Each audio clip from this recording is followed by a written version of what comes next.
Alright, this is how I was able to remove the brackets off the Hella horns. Get yourself a 13mm socket wrench. Pop it right in there. Get yourself a little breaker bar. Stick it right in there.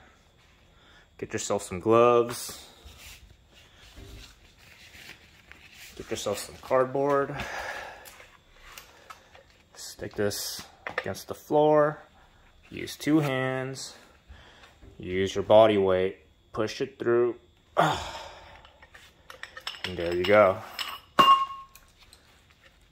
And now it's loosened. Good luck.